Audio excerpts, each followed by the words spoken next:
വർഷങ്ങൾക്ക് മുൻപ് സുമേരു പർവ്വതത്തിൽ വാനരരാജൻ കേസരി പത്നി അഞ്ജനയുമായി താമസിച്ചിരുന്നു. അവർക്ക് എല്ലാ തരത്തിലുമുള്ള സൗഭാഗ്യങ്ങളും ഉണ്ടായിരുന്നു. പക്ഷെ അവർക്ക് സന്താനങ്ങൾ ഉണ്ടായിരുന്നില്ല. അതിനാൽ കേസരി വളരെയധികം ദുഃഖിതനായിരുന്നു. മഹാരാജാവേ, താങ്കളുടെ ദുഃഖനിവാരണം സാധിക്കുന്നതിനായി താങ്കൾ പത്നി സമേതനായി വെങ്കടാചല പർവ്വതത്തിൽ പോയി വിഷ്ണു ഭഗവാനായ വെങ്കടേശ്വരനെ തൊഴുത് പവിത്രമായ ഗംഗയിൽ മുങ്ങിക്കുളിച്ച് എല്ലാ പാപങ്ങളും കഴുകിക്കളയൂ. താങ്കൾക്ക് പുത്രനുണ്ടാവുന്നതാണ്.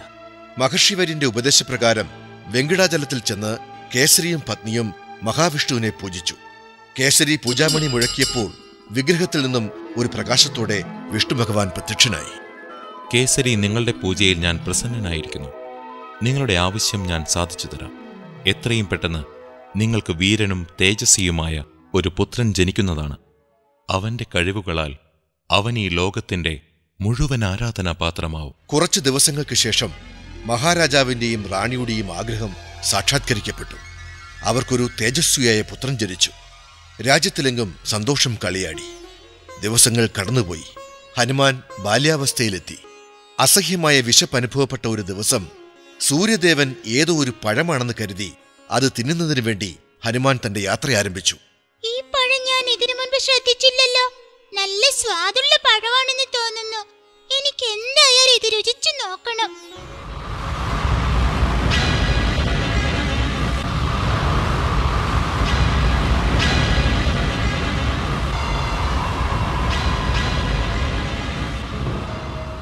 ഈ വാനരന്റെ ആവേശം കണ്ടിട്ട് സൂര്യദേവൻ എന്തെങ്കിലും ക്ഷതം സംഭവിക്കുമെന്ന് തോന്നുന്നു. ഈ വാനരനെ ഇന്ദ്രന് മാത്രമേ നിർത്താൻ സാധിക്കൂ. നമുക്ക് അദ്ദേഹത്തെ കാണാം. പറയൂ ദേവ, എന്താണ് ആഗമന ഉദ്ദേശം? പ്രഭോ, ഒരു വാനരൻ അതിവേഗത്തിൽ സൂര്യദേവന്റെ അടുത്തേക്ക് പോകുന്നു. അവനെ കണ്ടിട്ട് സൂര്യദേവൻ എന്തെങ്കിലും ക്ഷതമേൽപ്പിക്കുമെന്ന് തോന്നുന്നു. അങ്ങനെയോ? ഞാൻ അവന്റെ ദുസ്സാഹസത്തിന് ഒരു ശിക്ഷ നൽകുന്നതാണ്. സൂര്യദേവനെ പിടിക്കാൻ വേണ്ടി പോകുന്ന ഹനുമാന്റെ വഴിയിൽ മാർഗദർശനം സൃഷ്ടിച്ചുകൊണ്ട് ഇന്ദ്രനെത്തി. ഹേ വാനര, നിന്റെ ഉദ്യമം ഉപേക്ഷിക്കുന്നതാണ് നല്ലത്. അത് നിനക്ക് ഭക്ഷിക്കാനുള്ള പഴമല്ല, സൂര്യഭഗവാനാണ്. അല്ല, അതൊരു പഴം തന്നെയാ. എനിക്കത് ഇപ്പൊ തന്നെ തിന്നണം. ഈ വാനരൻ എന്റെ വാക്കുകൾ കേൾക്കുന്നേയില്ല. ഇവന് ശിക്ഷ കൊടുത്തേ മതിയാകൂ. ഇന്ദ്രൻ ഹനുമാനെ വജ്രായുധം കൊണ്ട് പ്രഹരിച്ചു. ഹനുമാൻ കരഞ്ഞുകൊണ്ട് താഴെ വീണു. അവന്റെ വായിൽ നിന്നും രക്തം പ്രവഹിച്ചു. ഈ സമയം ഭൂമിയിൽ അതിശക്തമായ കാറ്റുവീശി. ഇത് വായുദേവന്റെ കോപത്തിന്റെ പ്രകടനമായിരുന്നു. ഇന്ദ്രദേവ, താങ്കൾ എന്താണ് ചെയ്തത്? എന്റെ പുത്രനെ മരണത്തിന്റെ വക്കിലെത്തിച്ചുവല്ലോ താങ്കൾ. ക്ഷമിക്കൂ വായുദേവ, എനിക്കറിയില്ലായിരുന്നു ആ വാനരൻ താങ്കളുടെ പുത്രനാണെന്ന്. ഞാൻ അവനെ പ്രഹരിച്ചില്ലായിരുന്നുവെങ്കിൽ അവൻ സൂര്യദേവനെ സ്വയം കൈകളിൽ എടുക്കുമായിരുന്നു. അത് തടയാൻ വേണ്ടി മാത്രമാണ് എനിക്കിങ്ങനെ ചെയ്യേണ്ടി വന്നത്. ഇന്ദ്രദേവ, താങ്കൾക്കിത് നല്ലതല്ല. താങ്കൾ എനിക്ക് വളരെ വലിയ ദുഃഖമാണ് വരുത്തിവെച്ചിരിക്കുന്നത്. ഞാൻ എന്റെ ശ്വാസത്തെ ഇരുട്ടറയിൽ തടഞ്ഞു നിർത്താൻ പോവുകയാണ്. താങ്കൾ നോക്കിക്കൊള്ളൂ. വായു ഭഗവാൻ തന്റെ ശ്വാസത്തെ ഒരു ഇരുട്ടറയിൽ അടച്ചുവെച്ചു. അതോടെ ഭൂലോകം മുഴുവൻ വായുപ്രവാഹം നിലച്ചു. എല്ലാ ജീവജാലങ്ങളും വായുവില്ലാതെ ബുദ്ധിമുട്ടി. വായുദേവൻ ഇരുട്ടറയിലിരിക്കുമ്പോൾ ഒരു പ്രകാശം അവിടെ പ്രത്യക്ഷപ്പെടുകയും ആ ദിവ്യപ്രകാശം ഭഗവാൻ ബ്രഹ്മദേവനും ഇന്ദ്രനുമായി രൂപാന്തരപ്പെടുകയും ചെയ്തു. വായുദേവ, ദേവരാജൻ ഇന്ദ്രൻ സൂര്യദേവനെ രക്ഷിക്കുന്നതിനു വേണ്ടി മാത്രമാണ് താങ്കളുടെ പുത്രനെതിരെ വജ്രായുധം പ്രയോഗിച്ചത്. ഇതിൽ പ്രതിഷേധിച്ച് താങ്കൾ ഈ ലോകത്തിന് വായു നിഷേധിക്കുന്നത് ശരിയാണോ? എന്റെ പുത്രൻ വായിൽ നിന്നെല്ലാം രക്തമൊഴുക്കി മരണത്തോട് മല്ലടിക്കുന്നു. എന്റെ പുത്രൻ എപ്പോൾ ഈ അവസ്ഥയിൽ നിന്ന് മുക്തി നേടുന്നുവോ അപ്പോൾ മാത്രമേ ഞാൻ ഈ ലോകത്തിന് വായു എത്തിക്കുകയുള്ളൂ. വായുദേവ, ഞാൻ താങ്കളുടെ പുത്രനൊരു വരം കൊടുക്കുവാൻ പോകുന്നു. വജ്രായുധങ്ങൾക്കും അസ്ത്രങ്ങൾക്കും അവനിൽ യാതൊരുവിധ ക്ഷതങ്ങളും ഏൽപ്പിക്കാനാകില്ല. ഞാനും താങ്കളുടെ പുത്രനെ അനുഗ്രഹിക്കാം. എന്തെന്നാൽ അസ്ത്രങ്ങളിൽ അമൂല്യമായ ബ്രഹ്മാസ്ത്രം പോലും അവന് മുന്നിൽ നിഷ്പ്രഭമാവും. സന്തോഷം ദേവ. ഇനി എന്റെ പുത്രൻ എത്രത്തോളം ശക്തിശാലിയായി തീരുമെന്ന് എനിക്ക് സങ്കല്പിക്കാനാവുന്നു. ഞാൻ തൃപ്തനായി. ഇപ്പോൾ തന്നെ ഞാൻ ഭൂമിയിലേക്ക് വായു പ്രസരിപ്പിക്കുന്നതാണ്. പിന്നീട് ഹനുമാൻ സൂര്യദേവന്റെ അടുത്തെത്തി കൈകൂപ്പിക്കൊണ്ട് വിനീതമായി പറഞ്ഞു, സൂര്യദേവ, ഞാൻ അങ്ങേ തെറ്റിദ്ധരിച്ചതിന് ക്ഷമിക്കൂ. ഞാൻ അങ്ങേ എന്റെ ഗുരുവായി കണ്ടുകൊണ്ട് വിദ്യ അഭ്യസിക്കാൻ ആഗ്രഹിക്കുകയാണ്. സാരമില്ല മകനെ, നീ നിന്റെ തെറ്റ് മനസ്സിലാക്കിയതിനാൽ നിന്നോട് ഞാൻ ക്ഷമിച്ചിരിക്കുന്നു. തീർച്ചയായും ഞാൻ നിന്നെ വിദ്യ അഭ്യസിപ്പിക്കാം. സൂര്യദേവൻ ഹനുമാന് ഗദായുദ്ധവും അസ്ത്രവിദ്യയും മല്ലയുദ്ധവും അഭ്യസിപ്പിച്ചു. ഹനുമാൻ അതിൽ അഗ്രഗണ്യനാവുകയും ചെയ്തു. ഗുരുദേവ, കുറച്ചു സമയം കൊണ്ട് തന്നെ താങ്കൾ എന്നെ എല്ലാ വിദ്യകളും അഭ്യസിപ്പിച്ചു. വളരെ നന്ദി പ്രഭു. ഇനി ഞാൻ എന്താണ് അങ്ങേക്ക് ഗുരുദക്ഷിണയായി തരേണ്ടത്? അരുളി ചെയ്താലും ഗുരുദേവ. ഭൂമിയിൽ കിഷ്കിന്ധാ പർവ്വതത്തിന്റെ അടുത്ത് സുഗ്രീവനെന്നും ബാലി എന്നും പേരായ 2 സഹോദരന്മാരുണ്ട്. സുഗ്രീവനുമായി സുഹൃത്ബന്ധം സ്ഥാപിച്ച് നിന്റെ ബുദ്ധിശക്തി കൊണ്ട് അവനെ സഹായിക്കൂ. അവിടുത്തെ ആജ്ഞ പോലെ ഗുരുദേവ. മകനെ ഹനുമാനെ, നീ യൗവനത്തിലെത്തി. നിന്റെ വിവാഹം നടത്താൻ ഞാൻ ആഗ്രഹിക്കുന്നു. മാതേ, ഞാൻ ജീവിതകാലം മുഴുവൻ ബ്രഹ്മചാരിയാകുവാനാണ് ആഗ്രഹിക്കുന്നത്. ആയതിനാൽ അവിടുത്തെ ആഗ്രഹം നിറവേറ്റാൻ എനിക്ക് സാധിക്കില്ല. എന്നോട് ക്ഷമിച്ചാലും. എന്ത്? അതെ മാതേ, ഞാൻ സൂര്യദേവന് ഗുരുദക്ഷിണ നൽകുവാനുള്ള തയ്യാറെടുപ്പിലാണ്. എന്ത് ഗുരുദക്ഷിണയാണ് മകനെ? പിതാശ്രീ, കിഷ്കിന്ധാ പർവ്വതത്തിന് സമീപം താമസിക്കുന്ന ബാലിയുടെ സഹോദരനായ സുഗ്രീവന് അദ്ദേഹം ഏതവസ്ഥയിലാണെങ്കിലും എല്ലാവിധ സഹായങ്ങളും നൽകാൻ സൂര്യദേവൻ എന്നോട് നിർദ്ദേശിച്ചിരിക്കുകയാണ്. അതൊരു വലിയ കാര്യമാണ്. അതുകൊണ്ട് ഞാൻ നിന്നെ തനിച്ചയക്കില്ല. നാളെ ഞാൻ നിന്റെ കൂടെ കിഷ്കിന്ധയിൽ വരാം. ബാലി എന്റെ അടുത്ത സുഹൃത്താണ്. പിറ്റേ ദിവസം വായുപുത്രൻ ഹനുമാൻ തന്റെ പിതാവുമൊത്ത് കിഷ്കിന്ധാ പർവ്വതത്തിലെത്തി. എന്റെ പ്രിയ സുഹൃത്തെ, ഞാൻ ഹനുമാനെ ഞങ്ങളുടെ സഹോദരനായി കാണുന്നു. ഇനി ഞങ്ങൾ 2 സഹോദരന്മാരല്ല, 3 പേരാണ്. ബാലി, സുഗ്രീവൻ, പിന്നെ ഹനുമാൻ. പരസ്പരം ജീവന്റെ ജീവനായി കഴിഞ്ഞിരുന്ന ബാലിയും സുഗ്രീവനും ഒരു പ്രത്യേക സാഹചര്യത്തിൽ ശത്രുക്കളായി യുദ്ധം ചെയ്തു. ബാലി അതിശക്തനും സാഹസികനുമായിരുന്നു. യുദ്ധത്തിൽ ബാലി സുഗ്രീവനെ പരാജയപ്പെടുത്തി. ഹനുമാൻ, എനിക്കിവിടെ ജീവിക്കാൻ കഴിയില്ല. ബാലിക്ക് എത്തിച്ചേരാൻ സാധിക്കാത്ത എവിടെയെങ്കിലും ഒളിക്കുവാൻ ഞാൻ ആഗ്രഹിക്കുന്നു. മതംഗ പർവ്വതത്തിൽ വരുവാൻ ബാലിക്ക് കഴിയില്ല. നമുക്ക് അങ്ങോട്ടേക്ക് പോകാം സുഗ്രീവ, വേഗമാകട്ടെ. ഒരു ദിവസം സുഗ്രീവൻ മതംഗ പർവ്വതത്തിൽ കയറിവരുന്ന രാമലക്ഷ്മണന്മാരെ കണ്ടു. അദ്ദേഹം ആലോചിച്ചു, ഈ മനുഷ്യരെ ബാലി പറഞ്ഞയച്ചതാവും. ഹനുമാനെ ഇവർക്കരികിലേക്ക് വിട്ടാൽ സത്യമെന്താണെന്ന് ഒരുപക്ഷെ അറിയാൻ കഴിഞ്ഞേക്കും. ഞാൻ ഇപ്പോൾ തന്നെ ബ്രാഹ്മണ വേഷത്തിൽ അവരുടെ അടുത്തേക്ക് പോയി എന്താണ് സത്യമെന്ന് ഉടനെ അറിഞ്ഞു വരാം സുഗ്രീവ.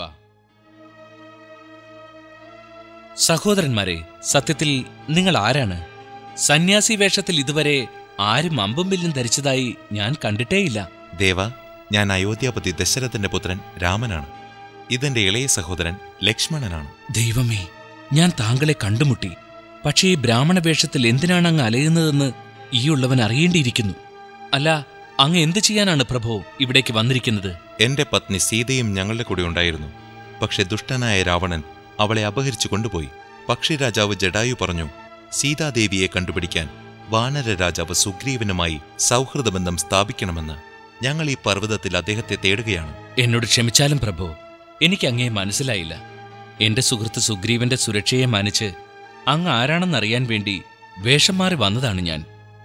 എന്റെ സുഹൃത്ത് സുഗ്രീവനുമായി ഞാനിപ്പോൾ ഈ പർവ്വതത്തിലാണ് താമസിക്കുന്നത്. കിഷ്കിന്ധാപതി ബാലിയുടെ സഹോദരനാണ് സുഗ്രീവൻ. പക്ഷെ ബാലിയാകട്ടെ അദ്ദേഹത്തിന്റെ എല്ലാ സമ്പത്തും അദ്ദേഹത്തിന്റെ പത്നിയെയും ബലമായി തന്റെ നിയന്ത്രണത്തിലാക്കി വച്ചിരിക്കുകയാണ്. സ്വന്തം സഹോദരനായ ബാലിയുടെ ഈ ദുഷ്പ്രവൃത്തികൾ മൂലം സുഗ്രീവൻ ഇപ്പോൾ സ്വന്തം ജീവൻ സംരക്ഷിക്കുവാനുള്ള പ്രയത്നത്തിലാണ് പ്രഭു. തന്റെ മുന്നിലെത്തിയ വ്യക്തിക്ക് ന്യായം കൽപ്പിക്കുന്നത് ക്ഷത്രിയ ധർമ്മമാണ്. ഞാൻ ബാലിയെ വധിച്ച് സുഗ്രീവൻ അദ്ദേഹത്തിന്റെ പത്നിയെയും സമ്പത്തും തിരിച്ചു നൽകുന്നതാണ്.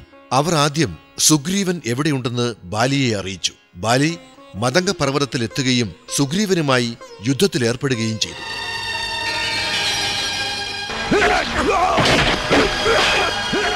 സഹോദരന്മാർ ഘോരയുദ്ധത്തിൽ ഏർപ്പെട്ടുകൊണ്ടിരിക്കുമ്പോൾ ഒരു മരത്തിന്റെ പുറകിൽ മറഞ്ഞു നിന്നുകൊണ്ട് രാമൻ ഒളിയം പെയ്ത് ബാലിയെ വധിച്ചു. പ്രഭോ, അങ്ങ് ബാലിയെ കൊന്ന് എന്റെ പത്നിയെയും രാജ്യവും സമ്പത്തും എനിക്ക് തിരിച്ചു തന്നിരിക്കുന്നു. ഞാൻ എന്നും അങ്ങയോട് കടപ്പെട്ടവനാണ്. സീതാദേവിയെ കണ്ടുപിടിക്കുന്നതിന് ഞാൻ താങ്കൾക്ക് എന്റെ സൈന്യത്തെ തരാം. അവർ സ്വന്തം ജീവൻ പണയപ്പെടുത്തിയായാലും താങ്കൾക്ക് വേണ്ടി സീതാദേവിയെ കണ്ടെത്തുന്നതാണ്. ജാംബവാൻ, ഹനുമാൻ, അങ്കദൻ, നീല, നിങ്ങൾ സീതാദേവിയെ തിരഞ്ഞ് ദക്ഷിണഭാഗത്തേക്ക് പോകൂ. അതീവ ജാഗ്രതയോടെ വേഗമാവട്ടെ.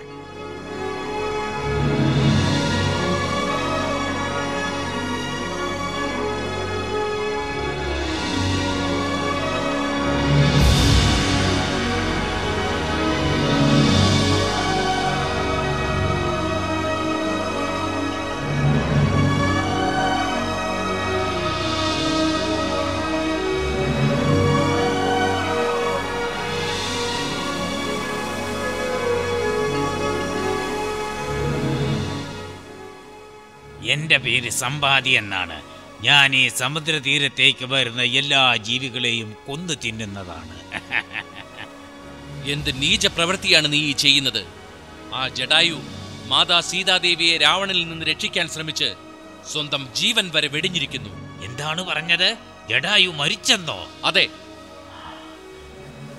ആരാണ് എന്റെ അനുജൻ ജടായുവിനെ കൊന്നത്? പറയൂ, ആരാണ് കൊന്നത്? രാവണൻ. എന്റെ അനുജനെ കൊന്നതിന് ഞാൻ പകരം ചോദിക്കും. ഞാൻ പറഞ്ഞു തരാം രാവണൻ സീതാദേവിയെ എവിടെയാണ് ഒളിപ്പിച്ചിരിക്കുന്നതെന്ന്. എവിടെയാണ് സീതാദേവിയെ ഒളിപ്പിച്ചു വച്ചിരിക്കുന്നത്? വേഗം പറഞ്ഞാലും. രാവണന്റെ രാജധാനി ഈ സമുദ്രത്തിനും അപ്പുറത്തുള്ള ലങ്കയിലാണ്. നിങ്ങളിൽ ആരാണ് ഇത്രയും വലിയ സമുദ്രം ചാടിക്കടന്ന് ലങ്കയിലെത്തി സീതാദേവിയെ കണ്ടെത്തുക?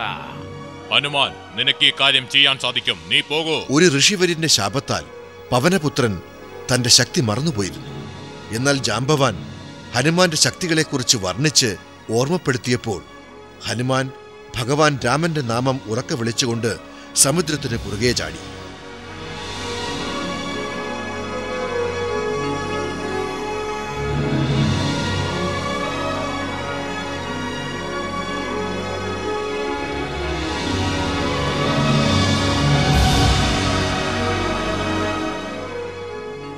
ഹനുമാൻ ലങ്കയിലെ അശോകവനത്തിലെത്തി ശിംശപാ വൃക്ഷത്തിന്റെ മുകളിലിരുന്നു. അതിന്റെ താഴെ സീതാദേവി വിഷണ്ണയായി ഇരിക്കുന്നുണ്ടായിരുന്നു. ഹനുമാൻ രാമൻ തന്നെ ഏൽപ്പിച്ച മോതിരം സീതാദേവിക്കരികിലേക്കിട്ടു. സീതാദേവി മോതിരം തിരിച്ചറിഞ്ഞു. ഇതെന്റെ പ്രാണനാഥന്റെ മോതിരമാണല്ലോ, ഇതെങ്ങനെ ഇവിടെ വന്നു?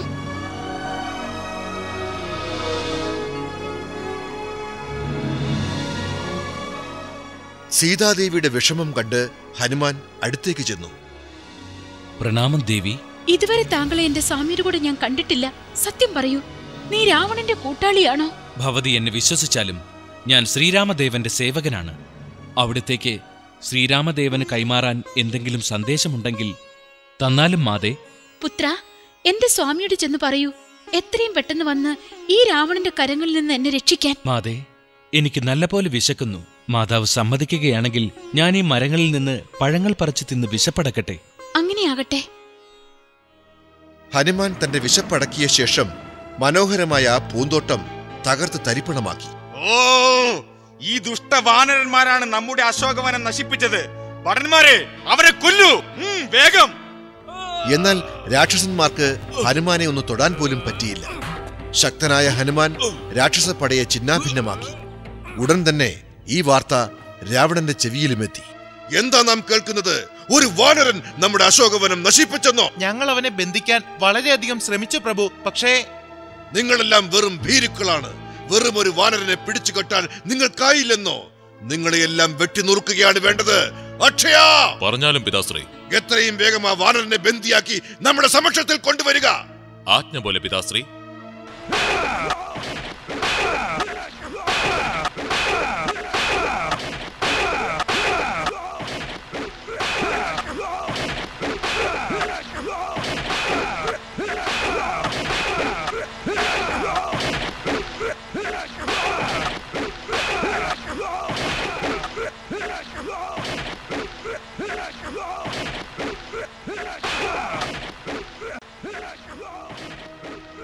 എന്ത്?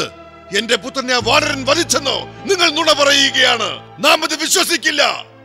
പിതാവേ, ഇത് സത്യമാണ്. ആ വാനരന്റെ കൈയാൽ ജ്യേഷ്ഠൻ വധിക്കപ്പെട്ടു. അങ്ങനെക്ക് ആജ്ഞ തരൂ. ഞാൻ അവനെ പിടിച്ചുകെട്ടി അങ്ങയുടെ മുന്നിൽ കൊണ്ടുവന്ന് സമർപ്പിക്കാം.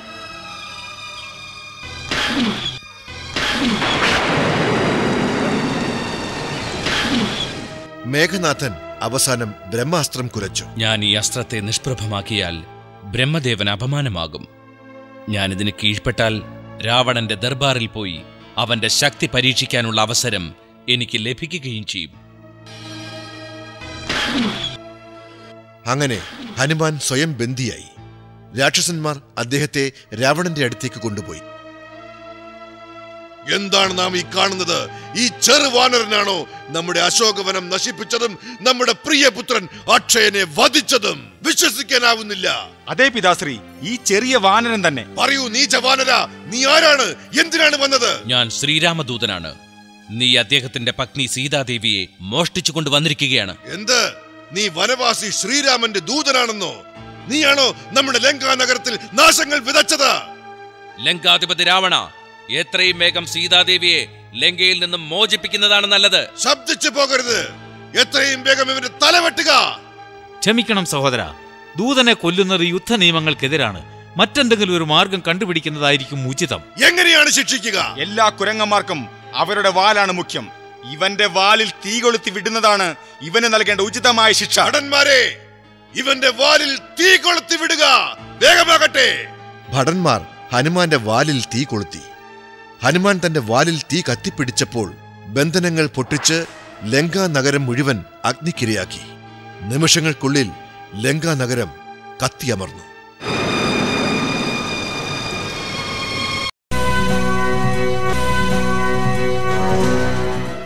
ഹനുമാൻ, നീ നിന്റെ ശക്തിയാൽ നിന്നെ ഏൽപ്പിച്ച കാര്യം നടത്തിയിരിക്കുന്നു.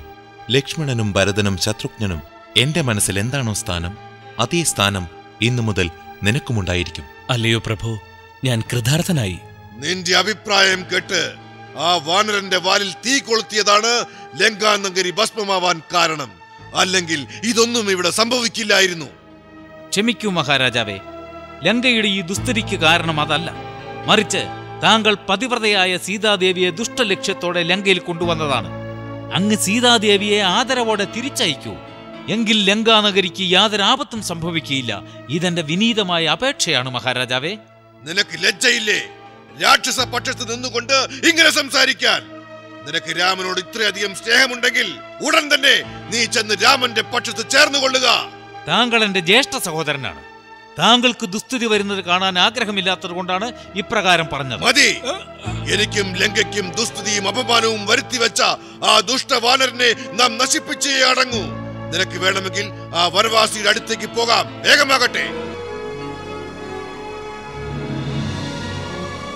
നല്ലവനും ഭക്തനുമായ വിഭീഷണൻ തന്റെ സഹോദരനെ വിട്ട് ശ്രീരാമന്റെ അടുത്തെത്തി. അദ്ദേഹം രാമനെ കണ്ട് അദ്ദേഹത്തിന്റെ ആശ്രിതനാകാനുള്ള ആഗ്രഹം അറിയിച്ചു. ശ്രീരാമൻ വിഭീഷണനെ ഉൾക്കൊള്ളുകയും അദ്ദേഹത്തെ തന്റെ ആശ്രിതനാക്കുകയും ചെയ്തു. അംഗദൻ, ജാംബവാൻ, ഹനുമാൻ തുടങ്ങിയവർ വാനരസേനയുമായി സമുദ്രതീരത്തെത്തി.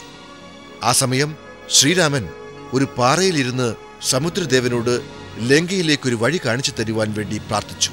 അപ്പോൾ സമുദ്രദേവൻ ഇങ്ങനെ പറഞ്ഞു: അല്ലയോ ശ്രീരാമദേവ, എന്നോട് ക്ഷമിച്ചാലും എനിക്ക് ചില പരിമിതികളുണ്ട്. ആയതിനാൽ എനിക്ക് ലങ്കയിലേക്ക് വഴി സൃഷ്ടിച്ചു തരുവാൻ സാധിക്കുകയില്ല. പക്ഷേ ഞാൻ അതിനുള്ള ഉപായം അങ്ങേക്ക് പറഞ്ഞു തരാം. നലനും നിലനും ഒരു പ്രത്യേക കഴിവുണ്ട്. എന്തെന്നാൽ അവർ ജലത്തിലിട്ട പാറകൾ താഴ്ന്നു പോവുകയേയില്ല. ഈ വിദ്യ ഉപയോഗിച്ച് ഒരു പാലം പണിയൂ. അതിലൂടെ താങ്കൾക്കും സൈന്യത്തിനും അതിവേഗം ലങ്കയിലെത്താം.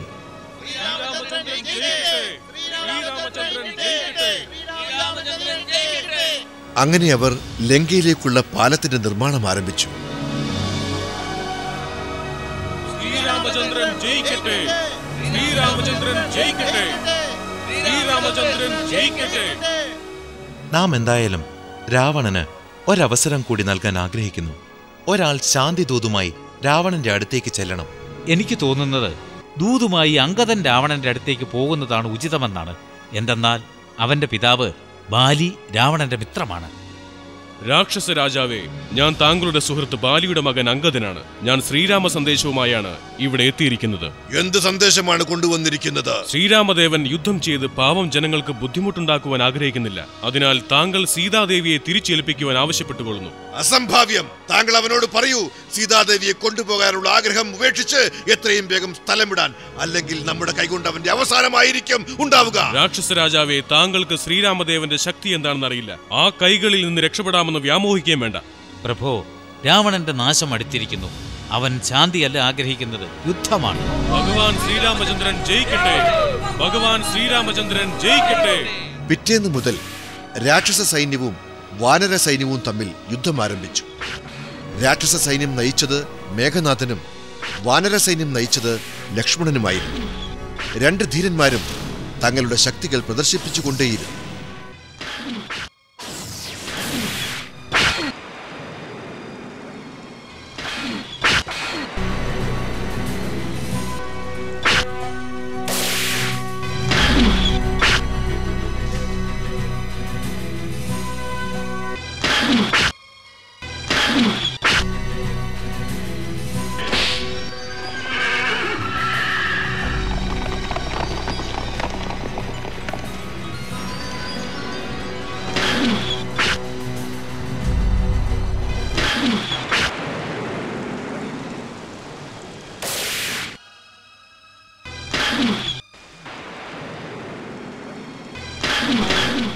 ഒടുവിൽ മേഘനാഥൻ അതിശക്തമായ ഒരു അസ്ത്രം പ്രയോഗിച്ചു.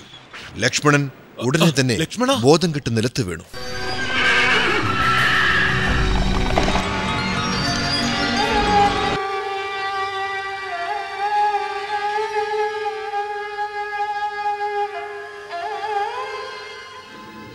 ഹിമാലയ പർവ്വതത്തിൽ മാനസ സരോവരം എന്ന തടാകത്തിനടുത്ത് ദ്രോണാചല പർവ്വതത്തിൽ സഞ്ജീവനി എന്ന പേരുള്ള ഒരു ഔഷധച്ചെടിയുണ്ട്.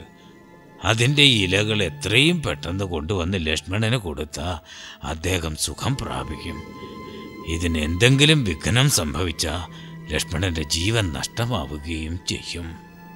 താങ്കൾ വിഷമിക്കേണ്ട. എത്രയും വേഗം മൃതസഞ്ജീവിനി നാം കൊണ്ടുവരുന്നതായിരിക്കും.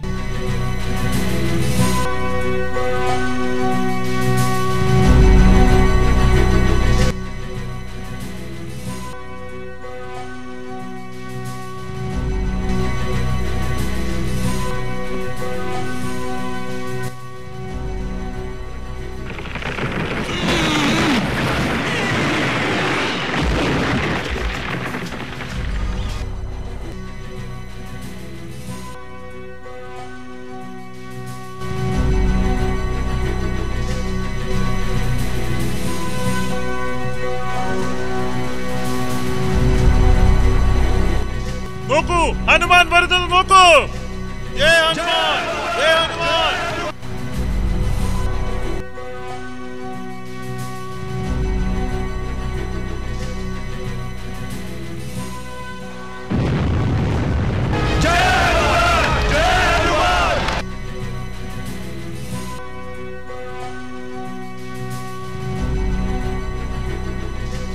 ലക്ഷ്മണ, ഒന്നും പേടിക്കാനില്ല. നിന്റെ അസുഖമെല്ലാം ഭേദമായി. ഹനുമാൻ, നീ എന്നും എന്റെ പ്രിയപ്പെട്ട സഹോദരനാണ്. ശ്രീരാമന്റെയും രാവണന്റെയും സൈന്യങ്ങൾ തമ്മിൽ അതിഘോരമായ യുദ്ധം നടന്നു. രാവണന്റെയും രാമന്റെയും സേനാനികളെല്ലാം കൊല്ലപ്പെട്ടു. ലക്ഷ്മണന്റെ കരങ്ങളാൽ അതിശക്തനായ മേഘനാഥനും വധിക്കപ്പെട്ടു. രാക്ഷസരാജാവേ, താങ്കൾ വളരെയധികം ദുഃഖിതനായി കാണപ്പെടുന്നല്ലോ. എന്താണ് കാരണം? എന്തു ചെയ്യാം, ലങ്കാരാജ്യം ഭയങ്കര പരീക്ഷണത്തിലാണ്. ദേവേന്ദ്രനെ പോലും പരാജയപ്പെടുത്തി ദേവലോകം കീഴടക്കിയവനായിരുന്നു എന്റെ പുത്രൻ മേഘനാഥൻ. അവനെപ്പോലും ആ വനവാസികൾ യുദ്ധത്തിൽ കൊലപ്പെടുത്തി. ഈ അവസരത്തിൽ ലങ്കയെ മോചിപ്പിക്കാൻ താങ്കളുടെ സഹായം തേടുകയാണ്. രാക്ഷസരാജാവ് പറയൂ, അങ്ങ് എന്താണ് ഉദ്ദേശിക്കുന്നത്? താങ്കൾ മായാവിയാണ്, അതുപോലെ തന്നെ വേഷം മാറുന്നതിൽ സമർത്ഥനുമാണ്. താങ്കൾ ഞാൻ പറയുന്നത് പോലെ ചെയ്യണം. അതായത് താങ്കൾ വേഷം മാറി രാമന്റെ യുദ്ധകുടീരത്തിൽ പോയി രാമലക്ഷ്മണന്മാരെ ആരുമറിയാതെ തട്ടിക്കൊണ്ടുവരണം. ആ വനവാസികളില്ലെങ്കിൽ വാനരസേന തളരും. ആ അവസരത്തിൽ നമുക്കവരെ ആക്രമിച്ച് യമലോകത്തേക്ക് എത്തിക്കാം. അങ്ങനെ എന്നേക്കുമായി ലങ്കയെ നമുക്ക് രക്ഷിക്കാം. അതിനുശേഷം ആ 2 വനവാസികളെയും നമുക്ക് കാളീക്ഷേത്രത്തിൽ ബലിയർപ്പിക്കാം. അതുവഴി രാക്ഷസന്മാരുടെ ശ്രേയസ് നമുക്ക് വർദ്ധിപ്പിക്കുകയും ചെയ്യാം. എങ്ങനെയുണ്ട്? ഇതിനാണ് നിന്റെ സഹായം എനിക്ക് ആവശ്യമുള്ളത്. രാക്ഷസ രാജാവേ, താങ്കൾ പറഞ്ഞ വിവരങ്ങൾ അനുസരിച്ച് രാമനെയും ലക്ഷ്മണനെയും തോൽപ്പിക്കുന്നത് അത്ര നിസ്സാര കാര്യമല്ല. കുംഭകർണനെയും മേഘനാഥനെയും പോലുള്ള അതിശക്തരെ അവർ കൊന്നില്ലേ? അതുകൊണ്ട് രാമനെയും ലക്ഷ്മണനെയും തോൽപ്പിക്കുക എന്നുള്ളത് അതികഠിനമായൊരു പ്രയത്നം തന്നെയായിരിക്കും. എന്തായാലും ഞാൻ താങ്കളുടെ ആജ്ഞ നിറവേറ്റാം. അതെന്റെ ഒരു കർത്തവ്യം കൂടിയാണ്. ഞാൻ ഇപ്പോൾ തന്നെ രാമന്റെയും ലക്ഷ്മണന്റെയും താവളത്തിലേക്ക് പോയി അവരെ ഏതെങ്കിലും മായാ പ്രയോഗത്തിലൂടെ കീഴ്പ്പെടുത്താം. എന്നിട്ട് 2 പേരെയും ബന്ധനസ്ഥരാക്കി അങ്ങയുടെ മുൻപിൽ സമർപ്പിക്കാം. ഹനുമാൻ, ഭഗവാൻ ശ്രീരാമനും ലക്ഷ്മണനും കൂടാരത്തിലില്ല. പക്ഷേ അവർ പുറത്തേക്ക് പോകുന്നത് ഞാൻ കണ്ടില്ലല്ലോ. അവരുടെ അമ്പും വില്ലും അകത്തുണ്ട്. അതില്ലാതെ അവർ മറ്റെവിടേക്കും പോവില്ല. ഇത് രാവണന്റെ മായാപ്രയോഗമാണെന്നാണ് എനിക്ക് തോന്നുന്നത്. അവന് നമ്മോട് എതിരിടാൻ ഭയമാണ്. ശ്രീരാമചന്ദ്രൻ ഇല്ലെങ്കിൽ നമ്മളെ തോൽപ്പിക്കാൻ എളുപ്പമാണെന്നായിരിക്കും അവൻ ധരിച്ചു വച്ചിരിക്കുന്നത്. ആരെങ്കിലും രാത്രി കൂടാരത്തിലേക്ക് വന്നുവോ? അപരിചിതരാരെങ്കിലും? വിഭീഷണൻ മാത്രമാണ് രാത്രി വൈകി വന്നത്.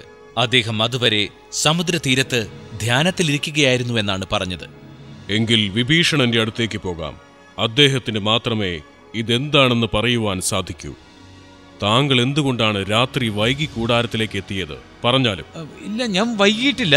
ഞാൻ ഇന്നലെ സന്ധ്യയ്ക്ക് തന്നെ കൂടാരത്തിലെത്തിയിരുന്നല്ലോ. അതിനുശേഷം പുറത്തൊരിടത്തേക്കും പോയിട്ടുമില്ല. പക്ഷെ ഇന്നലെ രാത്രി താങ്കൾ എന്നോട് പറഞ്ഞില്ലേ ശിവനെ പൂജിച്ചിരുന്ന് സമയം വൈകിപ്പോയെന്ന്? ഇല്ല, പക്ഷെ എനിക്ക് മനസ്സിലാവുന്നുണ്ട്, ഇത് ഐരാവന്റെ ചതിയാണ്. അവൻ മായാവിയാ. എന്റെ വേഷത്തിൽ വന്ന് രാമനെയും ലക്ഷ്മണനെയും ചതിയിൽപ്പെടുത്തുവാൻ അവന് മാത്രമേ കഴിയുകയുള്ളൂ. ഈ പ്രപഞ്ചത്തിൽ നിന്നും അവനെ എത്രയും വേഗം ഉന്മൂലനം ചെയ്തേ തീരൂ. അവൻ എവിടെയാണ്? അവൻ പാതാളത്തിലാണ് താമസിക്കുന്നത്. മഹാകാളിയുടെ അനുഗ്രഹം ലഭിച്ചിട്ടുള്ളതിനാൽ അവന് പല രൂപങ്ങളും ആർജിക്കുവാൻ കഴിയും. ഞാൻ ആരാണെന്ന് ഐരാവന് കാണിച്ചു കൊടുക്കുന്നുണ്ട്. അവനെ യമലോകത്തിലേക്ക് പറഞ്ഞയച്ച് ഭഗവാൻ രാമനെയും ലക്ഷ്മണനെയും ഞാൻ തിരികെ കൊണ്ടുവരും. ഹനുമാൻ തന്റെ ഗദ കൊണ്ട് ഭൂമിയിൽ പ്രഹരിച്ചു. ഭൂമി പിളർന്നകന്നു. ആ വിടവിലൂടെ ഹനുമാൻ പാതാളത്തിലെത്തി. നീ ആരാണ്? പാതാളത്തിൽ വരാൻ നിനക്കങ്ങനെ ധൈര്യം വന്നു? ഞാൻ ഇപ്പോൾ തന്നെ നിന്നെ യമലോകത്തിലെത്തിക്കും. നീ എന്റെ വഴി തടയരുത് വാനര. ശ്രീരാമചന്ദ്രന് വേണ്ടിയാണ് ഞാൻ ഇവിടെ എത്തിയത്. ഞാൻ വായുപുത്രൻ ഹനുമാന്റെ മകൻ ഭരദ്വാജനാണ്. ഞാൻ പാതാള ലോകത്തിന്റെ ദ്വാരപാലകനാണ്. അതുകൊണ്ടാണ് ഞാൻ താങ്കളെ തടയുന്നത്. എന്നെ തോൽപ്പിച്ചതിന് ശേഷം മാത്രമേ താങ്കളെ മുന്നോട്ട് പോകാൻ ഞാൻ അനുവദിക്കൂ. താങ്കൾ എങ്ങനെയാണ് ഹനുമാന്റെ പുത്രനാകുന്നത്? നാം ഇതുവരെ വിവാഹം കഴിച്ചിട്ടില്ലല്ലോ. എന്ത്, താങ്കൾ എന്റെ പിതാവാണോ? എനിക്കറിയാം, നീ തീർച്ചയായും ആ മായാവി രാക്ഷസനാണെന്ന്. ഞാൻ സത്യമാണ് പറയുന്നത് പിതാവേ. ഞാൻ അങ്ങയുടെ മകനാണ്. താങ്കൾ ലങ്കാദഹനം കഴിഞ്ഞ് സമുദ്രത്തിൽ മുങ്ങിപ്പൊങ്ങിയപ്പോൾ താങ്കളുടെ ദേഹത്തിൽ നിന്നും താങ്കളുടെ ശക്തി അടങ്ങിയ ഒരു തുള്ളി വെള്ളം ഒരു മത്സ്യത്തിന്റെ മുഖത്ത് വീണു. ആ മത്സ്യത്തിന്റെ ഗർഭത്തിൽ നിന്നാണ് ഞാൻ ജനിച്ചത്. എന്നിട്ട് ആ മത്സ്യം എവിടെ? ആ മത്സ്യം ഒരു മീൻപിടുത്തക്കാരന്റെ കയ്യിൽപ്പെട്ടു. അയാൾ ആ മത്സ്യത്തെ മുറിച്ചപ്പോൾ എന്നെ അദ്ദേഹത്തിന് കിട്ടി. എന്നെ അദ്ദേഹം രാവണനെ ഏൽപ്പിച്ചു. രാവണന്റെ സംരക്ഷണയിലാണ് ഞാൻ വളർന്നു വലുതായത്. അങ്ങനെ ഞാനിവിടെ എത്തി. നീ എന്റെ മകനാണെന്നുള്ളത് സത്യമാണെങ്കിൽ എന്നെ അകത്തു പോകാൻ അനുവദിക്കൂ. എന്നെ പരാജയപ്പെടുത്തിയാൽ മാത്രമേ താങ്കൾക്കതിന് സാധിക്കൂ. ഇതെന്റെ കടമയാണ്. ഹനുമാൻ ഭരദ്വാജുമായി ഏറ്റുമുട്ടി അവനെ പരാജയപ്പെടുത്തി. തന്റെ വാലുകൊണ്ട് ബന്ധിച്ച് എന്നിട്ട് പാതാളത്തിൽ പ്രവേശിച്ചു. അവിടെ ഹനുമാൻ ഒരു കാളീക്ഷേത്രം കണ്ടു. ഹനുമാൻ കാളി വിഗ്രഹത്തിന് പിന്നിൽ ഒളിച്ചു നിന്നു. അവിടേക്ക് വന്ന ഐരാവനെ തന്റെ ഗദ കൊണ്ടടിച്ചു കൊന്നു. രാമനെയും ലക്ഷ്മണനെയും ഹനുമാൻ മോചിപ്പിച്ചു. ഐരാവന്റെ മരണവാർത്ത അറിഞ്ഞ് രാവണൻ തന്റെ സൈന്യവുമായി യുദ്ധഭൂമിയിലേക്ക് ചെന്നു.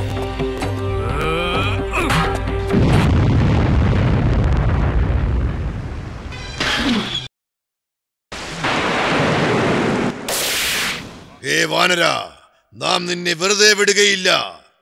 ഇന്ന് നീ പരാജയത്തിന്റെ രുചി എന്താണെന്ന് അറിയാൻ പോവുകയാണ്. തയ്യാറായിക്കൊള്ളുക.